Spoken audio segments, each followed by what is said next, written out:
Welcome to the Nano podcast. I'm your host, Will Chernlin, and I'm excited to have you join me on this journey through the world of nano-cap companies.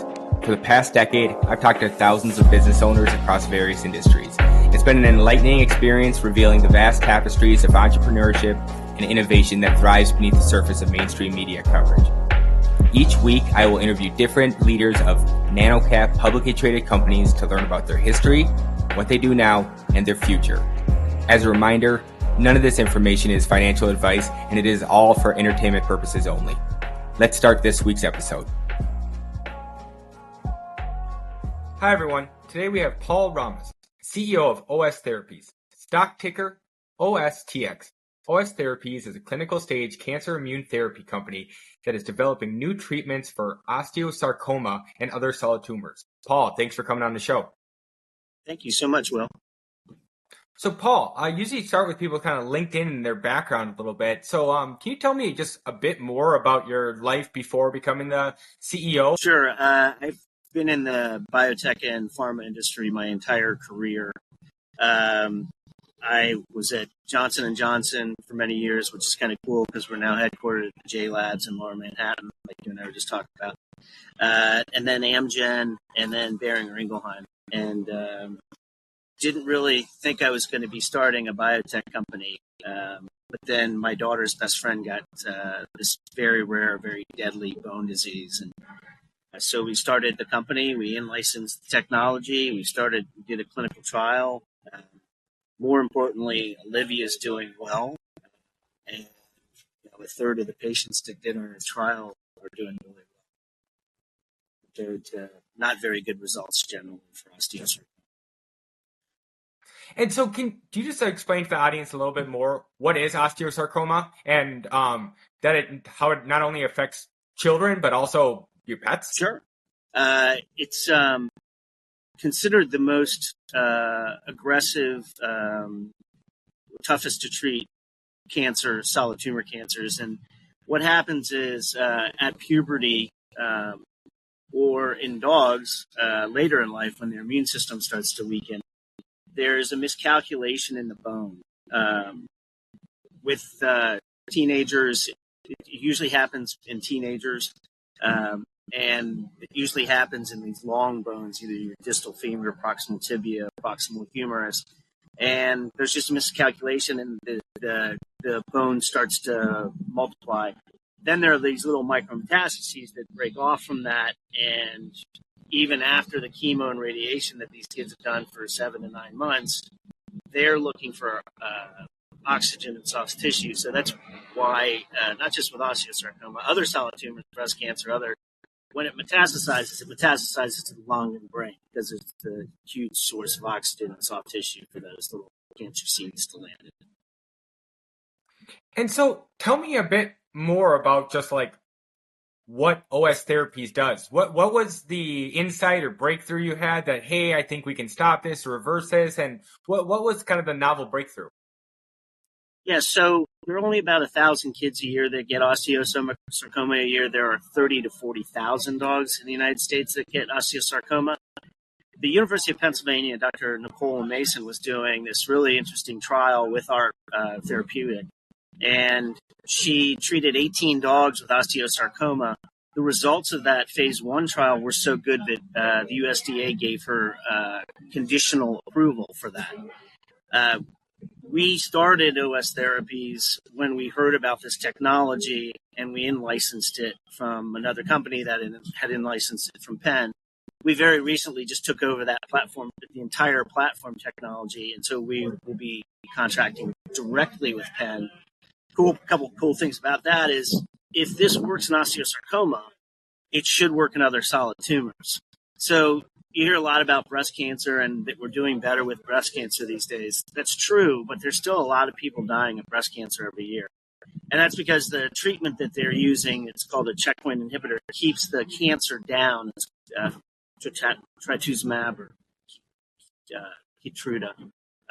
Herceptin. And that keeps the cancer down, but it doesn't kill it. What we're doing is firing up the immune system. We give the body a biologic infection. The body freaks out, 10, 11, 12, 13 immune responses, and the body tells your lymph nodes to secrete T cells that go and find and kill these little micro metastases, or what we call cancer seeds. So with breast cancer treatment right now, the standard of care is keeping the cancer at bay, but it's not killing the cancer. So we could add our therapy to that, kill the cancer, and then that original standard of care therapy works better and longer. Is this the type of therapy where each dose and each administration of it is custom to each patient based on their immune system to make sure it fires everything? Or have you all found a concoction that basically fires all the different immune system alarms to make everything go to work right away? So this is a very natural approach to firing up your immune system. What we're doing is giving the body an attenuated or weakened Listeria, which is a really nasty biologic infection. And we fused a HER2 vector to it. And a lot of these cancer solid tumors, when they're setting up their landing gear to land into the lungs and the brain, they start expressing this HER2. So what we've done is fired up the immune system to go out and look for these little foreign objects. They're looking for Listeria, but we've already shut the Listeria down at hour 4. But that immune system is going through looking at a cellular and intercellular level. Are you a good cell? Are you a bad cell? And if they're a bad cell, they kill it. And so I think the real breakthrough here was realizing that you could fire up your immune system, and it's what we call an off-the-shelf immune system. So every patient gets the same treatment. It's once every 3 weeks, and really minimal side effects, which is really important, Will, because these kids and a lot of folks that have cancer go through some really brutal treatments. It's my life's mission to at least reduce or get rid of chemotherapy as much as we can. But this is firing up the immune system, and the side effects are very minimal. It's chills and slight fever, and they dissipate within a few hours, and that's a clear sign that the immune system is responding. So it's a good sign. So take me back a bit and step by step. So you've worked in the biotech field your whole life, and then you're sitting around on a Saturday morning just reading medical papers, and then you kind of stumble across a study and you think, okay, this could have helped my daughter's friend, or exactly kind of, and then now I'm going to go raise money and take it public. Like, tell me a little bit more about that steps. And was that a 18-month process? Was it an 18-year process? And kind of tell me a little bit more about that. You are a great interviewer. That's just a great question. Thanks, Will. So, we had started, when Olivia got sick, we started shaving our heads. And I shaved my head 3 times to raise money for St. Baldrick's. We've raised millions of dollars for research. And really, we were having all these key opinion leaders from across the country coming in to D.C. to talk to them and push them on genetic testing. Because a lot of cancers, a lot of solid tumors, a lot of cancers, they're doing genetic testing so they know what the root cause of the cancer is. And osteosarcoma was woefully behind other solid tumors. So we brought all these key opinion leaders into D.C. and about a week before I had read that this company was giving up this phase 2B asset in osteosarcoma, and I knew why. There are only 1,000 patients a year.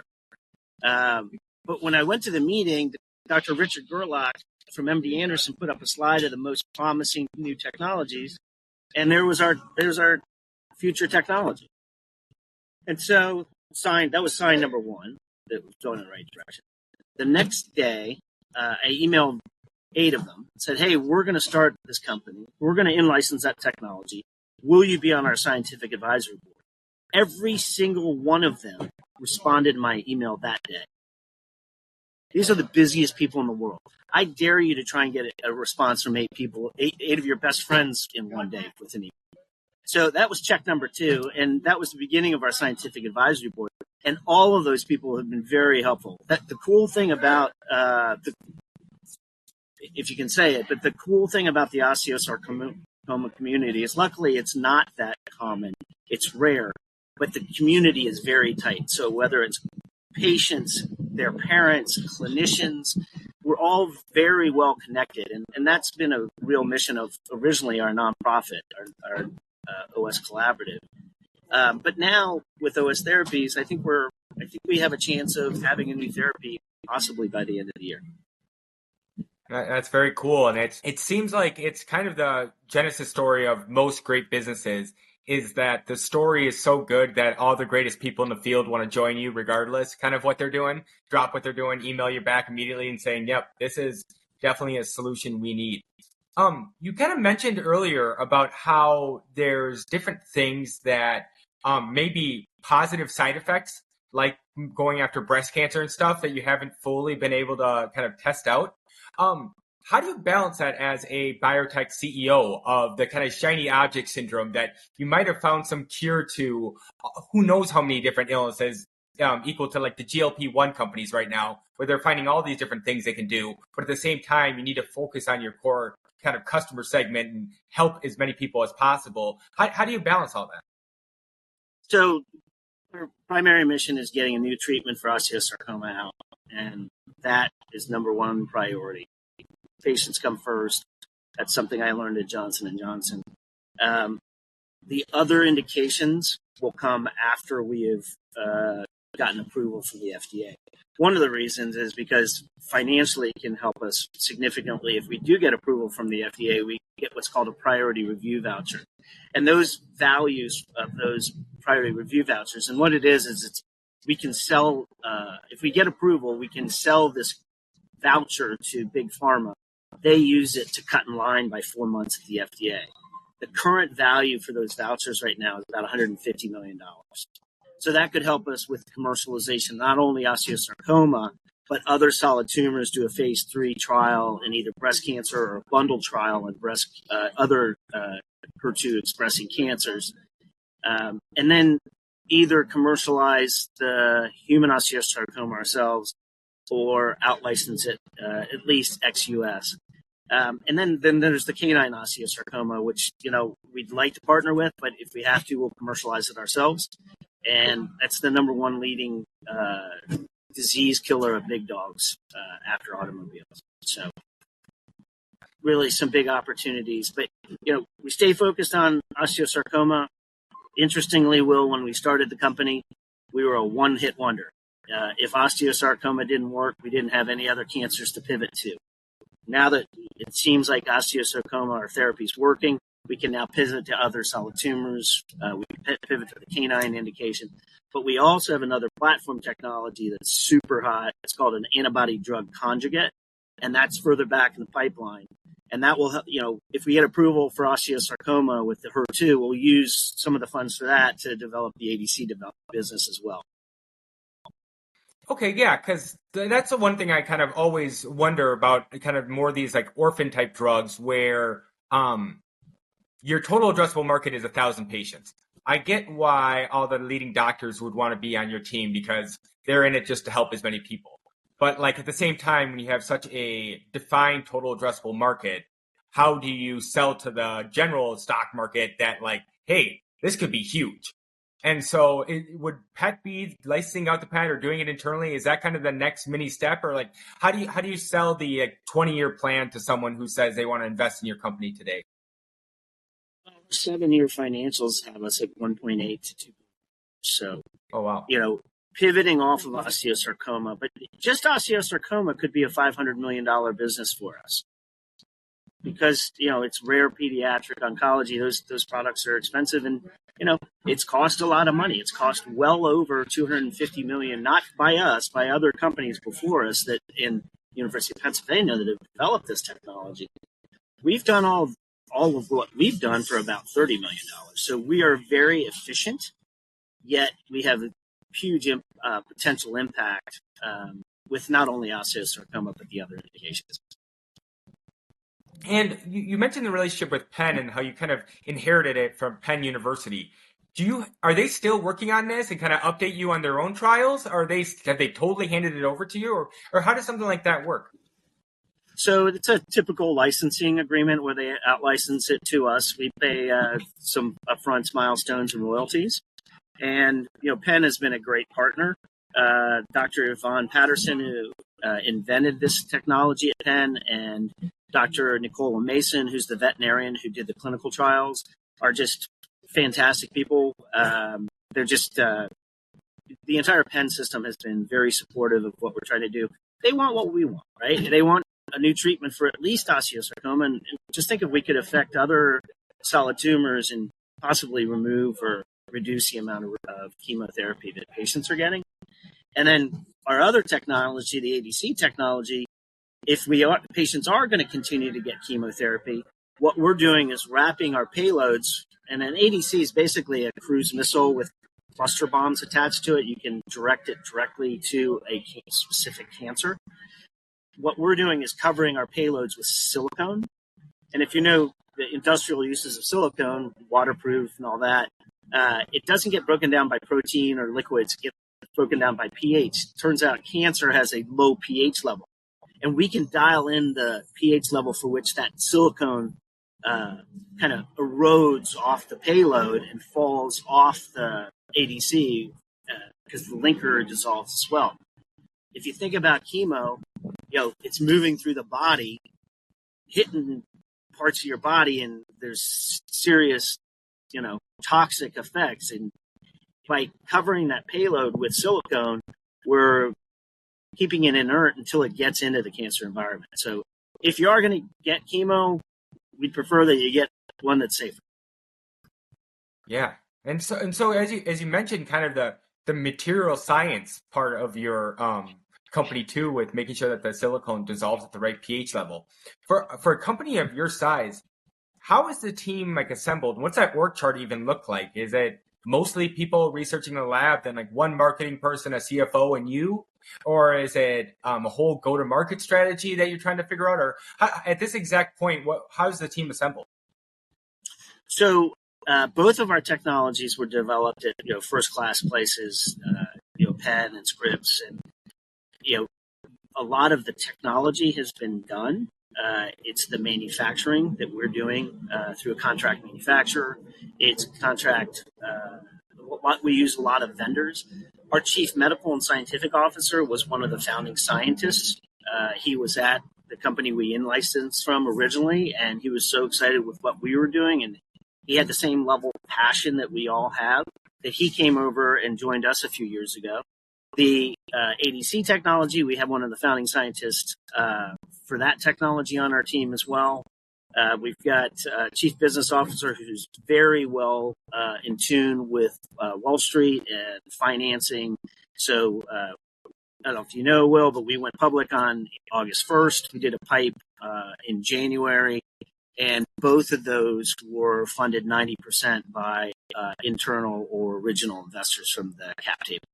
So we have very loyal investors, and we've built a very loyal and passionate team around these very important treatments. So this is a question I ask most of the guests because I'm always just curious. You have obviously a business background with Johnson & Johnson and such, but do you have to go to any night school or anything, or how did you figure out being a publicly traded CEO? Because it's a little different. You got a bunch of different paperwork you need to file on time. Do you have some mentors who are handling all that stuff for you so you can focus on the real business? And yeah, how are you handling the first quarter of being a publicly traded company? So I was lucky enough to have some great mentors and CEOs that I worked for, particularly Marty Carroll and Paul Fontaine at Boehringer Ingelheim.